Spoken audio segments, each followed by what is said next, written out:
प्यारे साथियों, आप सभी का स्वागत है मॉक टेस्ट नंबर 45 में। आज हम मॉक 45 लगाते हैं। अपना टोटल 100 हमें मॉक टेस्ट निकाले हैं और टोटल उनमें अति संभावित 1000% इन 100 मॉक टेस्ट में हमारे कंप्लीट हो जाएंगे। 31 मई तक हमारा टोटल 100 मॉक टेस्ट का प्रोग्राम है। तो देखते हैं, सबसे पहले पिछली क्लास का जो अभ्यास प्रश्न था उसको सोल्व करते हैं हम। हमें क्वेश्चन में दिया गया आपकी स्क्रीन पर, आपने कल भी ये क्वेश्चन हमारी क्लास में देखा होगा। किसी संख्या को 7 से गुना करने पर उसका जो गुणनफल प्राप्त होगा उसके सभी अंक हमारे कहीं के होंगे 3 के। ऐसी सबसे छोटी संख्या क्या है? तो देखिए, हम 7 में ऐसी किस संख्या से गुना करें। मैं माना कि वह संख्या x है जिसमें गुना करके गुणनफल सभी के अंक 3 के। अब गुणनफल कितने अंकों का ये हमें जरूरी नहीं है कि वो 4 का, 6 का, 7 का। हमें केवल वो संख्या देखनी अगर जो 7 में हमें गुना करनी। तो हम क्या करेंगे, इसके वैल्यू निकालने के लिए इस 3 को जब तक डिवाइड करेंगे जब तक 7 से कंप्लीट ना कट जाए।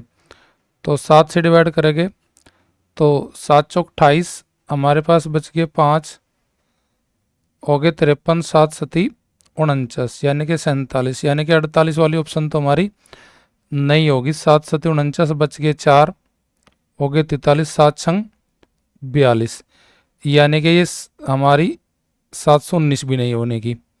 7 छंग 42 बच गया हमारे पास, 1 हो गए 3, 7 एकम 7, यानी कि फिर बच जाएगा हमारे पास 6, फिर 63, तो 7 नम 63, तो यानी कि हमारा वह संख्या आएगी जो सबसे छोटी होगी और जिसमें हम 7 से गुना करके 47,619 निकाल लगे, वो हमारे हो जाएगी ऑप्शन 619 की। ये हो जाएगी हमारी, यहाँ पे मिस्टेक होगा लिखने में, तो ये हो जाएगी 47,619 जो कि राइट हो जाएगा ऑप्शन ए। तो इसकी ऑप्शन हमारी गलत है, 609 नहीं होगी, 619 हो जाएगी वह। आज का पहला क्वेश्चन देखते हैं मॉक टेस्ट नंबर आपके 45 का। हमें क्वेश्चन दिया गया है कि एक धनराशि 2, 3, 5 के अनुपात में 3 भागों में विभाजित की जाती है। इन भागों को 4 वर्षों के लिए क्रम से 5%, 6%, 8% प्रतिवर्ष साधारण ब्याज की दर पर निवेश किया जाता है। 4 वर्षों के बाद तीनों निवासों से अर्जित कुल साधारण ब्याज 6800 रुपये है। तो निवेश की गई राशि बतानी। तो देखिए, हमारी 2, 3 और 5 ये मानते हैं 2 रुपये और 3 रुपये और 5 रुपये मान लेते हैं। 2 रुपये 5% की दर से 4 साल में कितना ब्याज देंगे जी? 5 की गुना करेंगे 4 में और इनके साथ लगा लेते हैं अनुपात के साथ में हम x जी। तो 5 चौक 20 यानी कि 2x पे हमें 20% का टोटल 4 साल में ब्याज हो जाएगा। 5 की गुना करेंगे 4 में, 5 गुना 4 20 और 6 गुना 4, यहाँ पे हमारा 24 ब्याज हो जाएगा 24%। और 8 गुना 4 करेंगे, यहाँ पे हो जाएगा 8 चौक 32%। अब इनकी गुना करेंगे, यहाँ पे हो जाएगा मेरा 40x% और जी यहाँ पे हो जाएगा 24 थी 72x% और यहाँ पे हो जाएगा 32 गुना 5 160x%।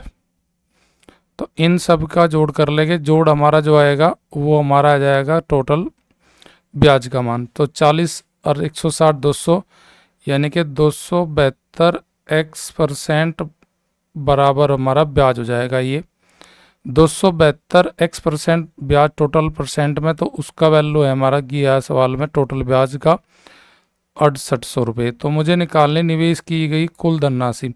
तो पहले मैं x की वैल्यू निकालता हूँ। तो x% की वैल्यू निकालने के लिए मैं क्या करूँगा, इस 6800 को भाग करूँगा 272 तय और परसेंट हटाने के लिए ऊपर गुना कर दूंगा ले जाके 100 की। तो अब डिवाइड करेंगे, देखो 68 चौका हो जाएगा मेरे पास 272, ये 100 बार चले जाएगा और ये फिर 4 कट्टा का 100 को, तो ये 25 बार, 25 की गुना करेंगे 100 में, तो यानी कि x की वैल्यू मेरे पास हो जाएगी 2500। x की वैल्यू मेरे पास 2500 होगी। तो मुझे निकालना है जी कुल धनराशि।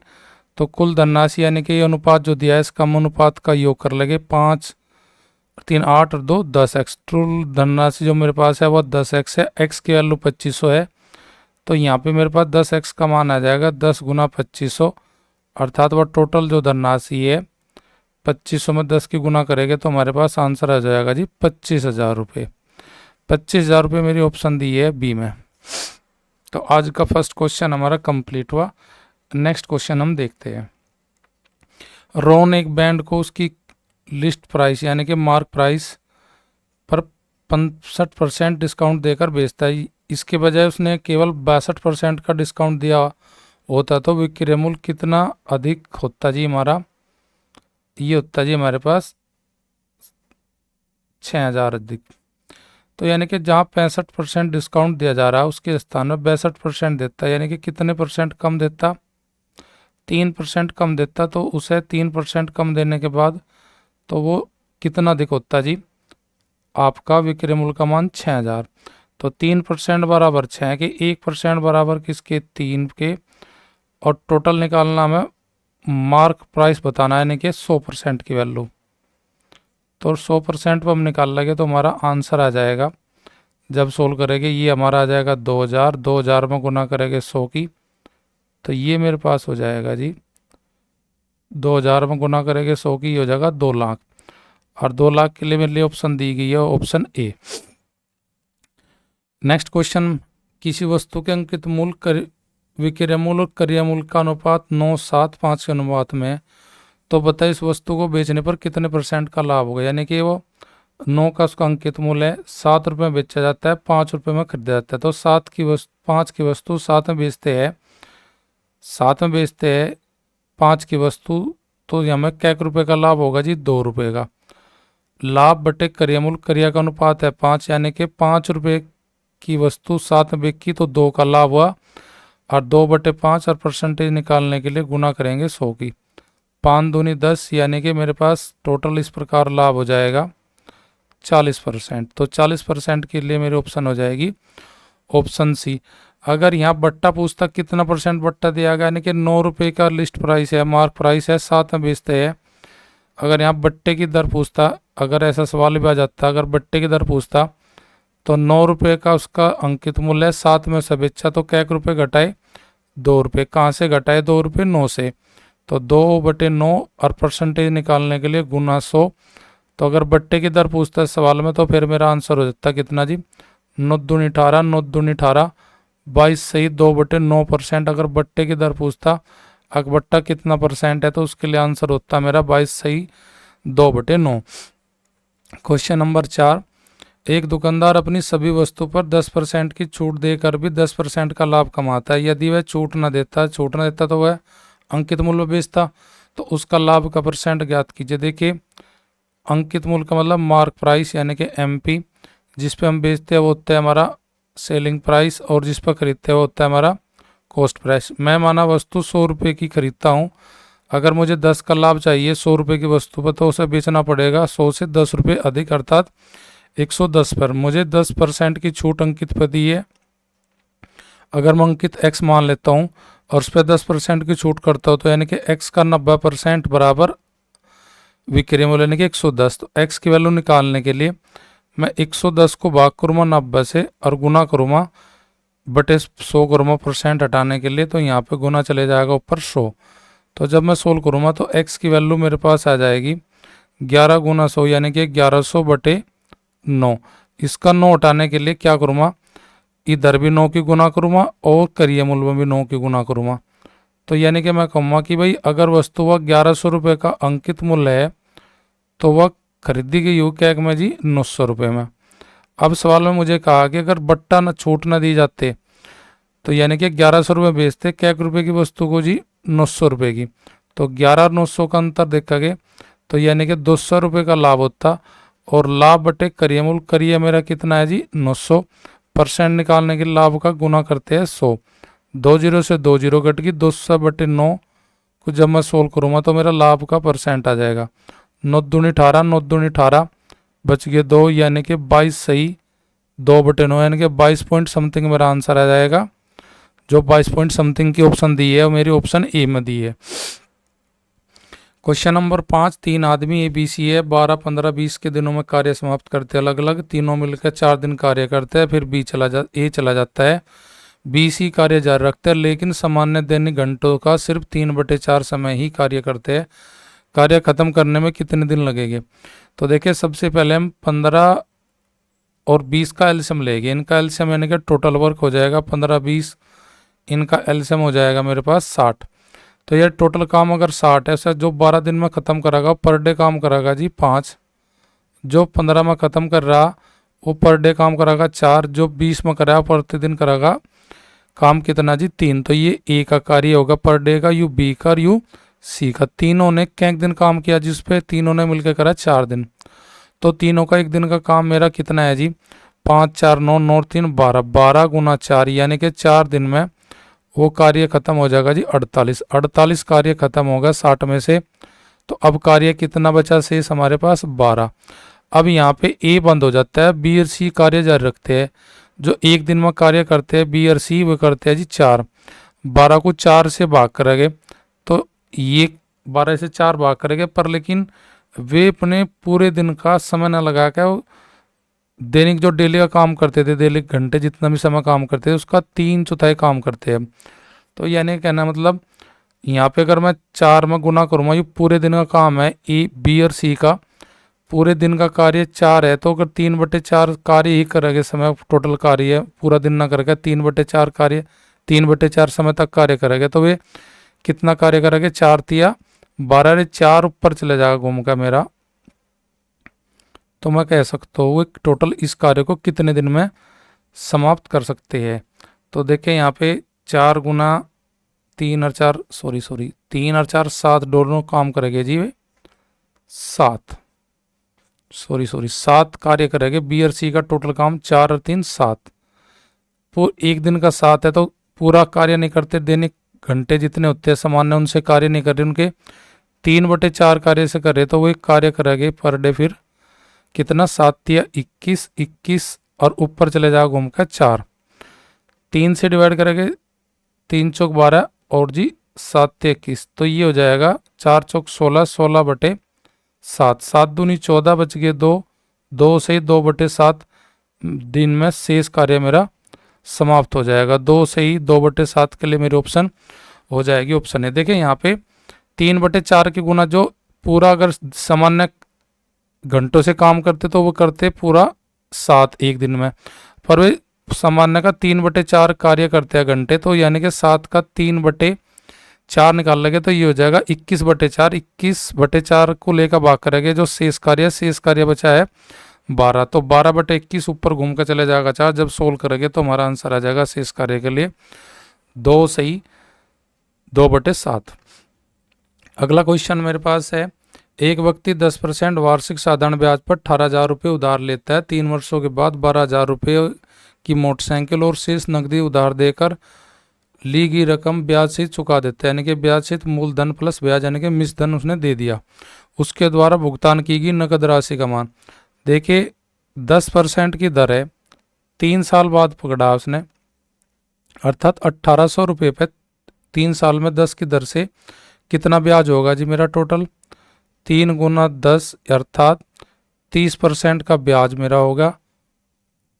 तो 18 पे 1000 पे 30% का ब्याज कितना होगा जी, निकाल लगे 18,000 का 30%, तो ये मेरे पास हो जाएगा जी 18 तिया 54, यानी कि 5400 रुपये का ब्याज 3 साल में 18,000 रुपये मुझे दे देगा। 18,000 मूलधन और ब्याज देना जी 5400, तो टोटल कितना धन वापस लौटाना था 3 साल बाद 8 5 23, 8 5 13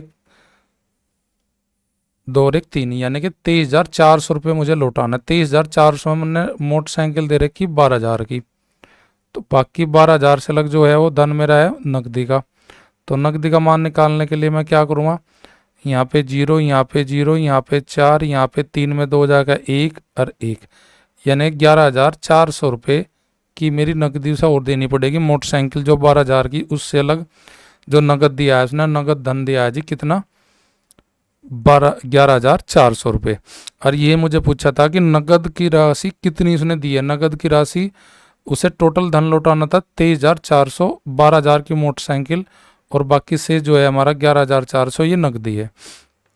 क्वेश्चन नंबर 7, एक व्यापारी एक वस्तु को 3500 रुपये में खरीदता है, चलो करिया कर लेता है, उस पर 35% अधिक अंकित करता है, यदि वह 20% और 10% की दो क्रमिक छूट देता है तो उसे नेट प्रॉफिट या हानि ज्ञात कीजिए। देखिए, अगर मैं समझूं सवाल को बनाने के लिए तीन चीज मुझे यहाँ पे निकालनी है। मार्क प्राइस यानी कि अंकित मूल्य, और बेचना और खरीदना यानी कि सीपी। अगर मैंने वस्तु 100 रुपये की खरीदी थी, उसका 35% अधिक अंकित कर दिया, यानी कि 100 की वस्तु का अंकित कर दिया 35% अधिक 100 प्लस 35, यानी कि 135। 100 रुपये में खरीद के उसका अंकित कर दिया 135।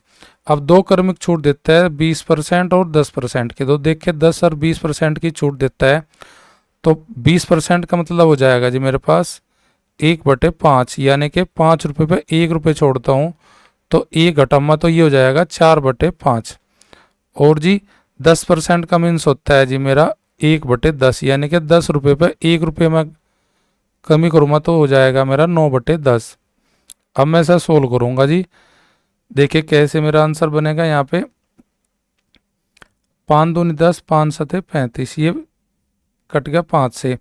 9 चौक 36, 36 को गुणा करूँगा 27 में, बटे 10 से भाग करके 1 के बाद दशमलव लगा दूंगा। 7 छंग 42, बच गए 4, 7 दूनी 12, 7 21, 12 और 21 हो जाएगा 33, 33 और 4 37, बच गए 3 हासिल के लिए। 3 दूनी 6, 6 और 3 9, यानी कि 27 गुणा 36 की गुणनफल आ जाएगा 972, और 972 के बटे करेंगे 10, तो ये यानी कि ये हो जाएगा मेरे पास वह वस्तु बेचनी पड़ेगी 97.2 की, यानी कि 97.2 की अगर मैं बेची वह वस्तु जो खरीदी थी 100 की, तो मुझे कितने % की हानि होगी। जो 100 से कम है वही मेरी हानि का % आ जाएगा, यानी कि इन दोनों का डिफरेंस। तो 97.2 को 100 में से घटाएंगे तो ये आ जाएगा मेरे पास, पॉइंट लगाए पे 8, यानी कि 2.8%, यानी कि 2 रुपये 80 पैसे की हानि हुई। इसके बटे 100 करे, गुना 100 करेंगे, 100 से 100 घट जाएगा, तो यानी कि 2.8, यानी कि 100 से जितना कम है वही मेरा हानि का % हो जाएगा। तो 2.8 मेरा हानि का % दिया है ऑप्शन ए में। Next question, question number 8। दो साइकिल चालक एक ही समय पर शहर ए और बी से, जो दोनों एक दूसरे से कितने किलोमीटर की दूरी पे है जी, 210 किलोमीटर की, एक दूसरे की ओर यात्रा करते हैं।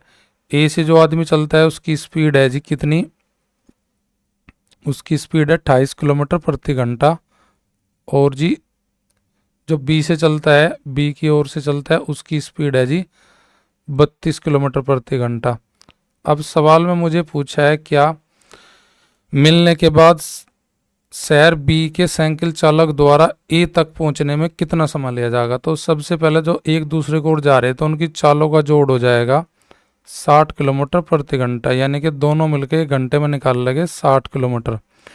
दूरी है कितनी जीवा, 210, तो 60 तक भाग करेंगे 210 को, तो मेरा समय आ जाएगा दूरी बटे चाल, यानी कि 21/6 का मीन्स हो जाएगा 7 21 और 3 दूनी 6, यानी कि वे दोनों मिलेंगे हमारे 7/2, यानी कि 3.5 घंटे में। तो 3.5 घंटे में बी वाला कितनी दूरी तय कर लेगा, 7/2 यानी कि 3.5 घंटे में। तो 32 की चाल 1 घंटे में है, तो 7/2 की गुना करेंगे तो पता लगेगा बी ने कितनी अपनी साइड से दूरी तय कर ली होगी 7/2 घंटे में। तो ये 32 का 10 16 हो जाएगा, 16 छिकम 96, 16 सत्ते 112, यानी कि बी वाला 3 आपका 210 में से कितनी दूरी तय कर चुका जी, 210 में से दूरी तय कर चुका 112, अर्थात अब दूरी तय करने के लिए उसके पास दूरी बच गई 98 किलोमीटर, यानी कि मिलने के बाद ए तक पहुंचना है अगर बी को, तो उसे अभी दूरी तय करनी पड़ेगी कितने किलोमीटर की जी, 98। उसकी स्पीड कितनी है बी वाले की घंटे में, 32, तो 98/32, यानी कि दूरी बटे कर चाल करेंगे तो सम आ जाएगा हमारे पास। तो 32 तिया 96, बच गए 2, लगा पॉइंट हो गए 20, 20 में नहीं चलती, 1 जीरो और बढ़ा लेंगे, 20 का हो जाएगा 200, और 32 छिक्का 192, यानी कि लगभग 3.6 आवर्स में बी वाला जो साइकिल सवार है 112 किलोमीटर की दूरी 7/2 यानी कि 3.5 घंटे में तय कर लेगा। बाकी जो दूरी बचेगी ए तक पहुंचने के लिए 98 किलोमीटर बचेगी। 98 किलोमीटर की दूरी को अब वो 32 किलोमीटर प्रति घंटे की चाल से कितने समय में तय करेगा जी? 3.06 घंटे में तय कर लेगा। बाकी से जो दूरी ए तक पहुंचने में अभी बची है उसके पास। तो क्वेश्चन नंबर 8 का हमारा आंसर हो जाएगा ऑप्शन ए।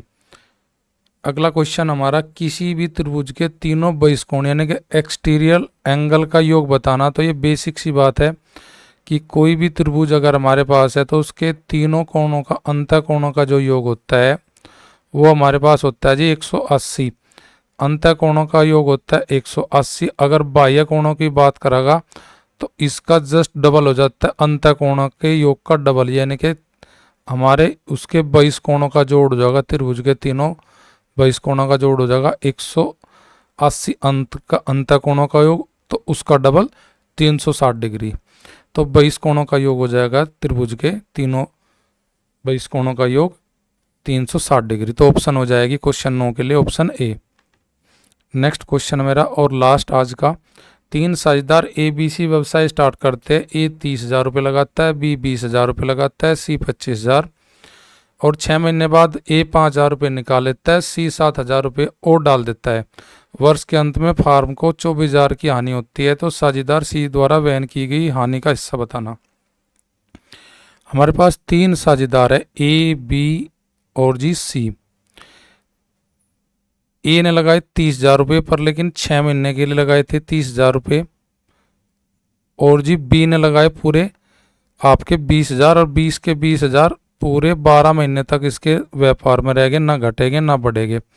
सी ने लगाया जी आपके 25,000 और 25,000 रुपये जो रहेंगे सी के, वे पहले 6 महीने रहेंगे जी। 6 महीने सी रखेगा 25,000 और उसके बाद में 7,000 रुपये और बढ़ा देगा 6 महीने के बाद, यानी कि 25 में 7,000 जोड़ देंगे तो अगले 6 महीने के लिए 25 और 7 32,000 रुपये हो जाएंगे सी के। ए 5,000 रुपये निकाल लेता है, 30 में से 5,000 निकाल लेगा तो उसके पास बचेगा जी 25,000 रुपये और समय बचेगा जी अभी और 6 माह। अब यहाँ पे हम सवाल का आंसर निकालते हैं। देखिए इसमें लाभ हमें नहीं हो रहा, हानि हो रही। उस हानि में सी का हिस्सा बताना। तो सबसे पहले तो हम क्या करेंगे, इन 3 जीरो से ये 3 जीरो हम कैंसिल कर लेते हैं।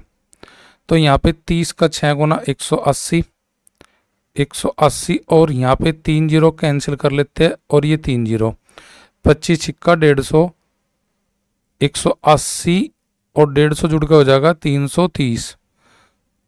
अब उसके बाद गुना करेंगे 20 की 12 में तो ये हो जाएगा 240 और यहाँ पे करेंगे 25 छिक्का 150 और 32 छिक्का 192, 150 और 192 का जोड़ हो जाएगा हमारे पास कितना जी 342। अब यहाँ से अनुपात हो गया हमारा पूंजी के हानि का कितना, ए के लिए 330, बी के लिए 240, सी के लिए हमारा 342।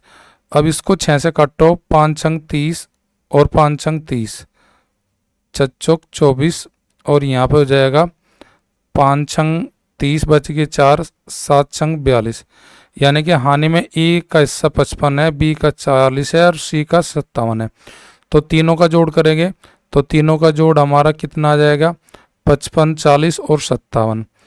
जोड़ करेंगे 5 5 7 5 12 का 2 का हासिल लग गए 1, 5 4 9 9 और 5 14 14 और 1 15, यानी कि 152 टोटल यूनिट मेरा हो जाएगा जोड़ किसका, इन तीनों के आपकी हानि का। ये 152 का जो टोटल जोड़ है इसमें हानि दी गई है टोटल कितनी जी 24,000 की। तो 24,000 को 152 से भाग करेंगे तो 1 यूनिट का मान आ जाएगा। और मुझे निकालना सी की हानि, तो यहाँ पे मैं गुना करूँगा 57 की, कि यहाँ से 57 का हिस्सा आ जाएगा 24,000 में कितनी हानि। देखो 19 अट्ठे तो हो जाएगा 152 और 19 ती 57 और 8 तिया 24, यानी कि 3,000 पर चले जाएगा। 3,000 गुना 3 हो जाएगा आपका सी की हानि का हिस्सा। जो 24,000 में सी के हिस्से में हानि के रुपये आएंगे वे आएंगे जी 9,000 रुपये। तो 9,000 रुपये देने हो गए 24,000 की हानि में से किसे, सी को जी। तो क्वेश्चन नंबर 10 के लिए मेरा राइट आंसर हो जाएगा जी ऑप्शन सी। और आज का आपका अभ्यास प्रश्न 10 हमने आपके दिया है स्क्रीन पर 10 कुर्सी का मूल्य 4 मेजों के मूल्य के बराबर है। 15 कुर्सी 2 मेज का कुल मूल्य 4,000 है। 12 कुर्सी और 3 मेज का कुल मूल्य बताना। इस क्वेश्चन का आंसर आप कमेंट करके मुझे बताना कि आपके अकॉर्डिंग इस क्वेश्चन का आंसर क्या आना चाहिए।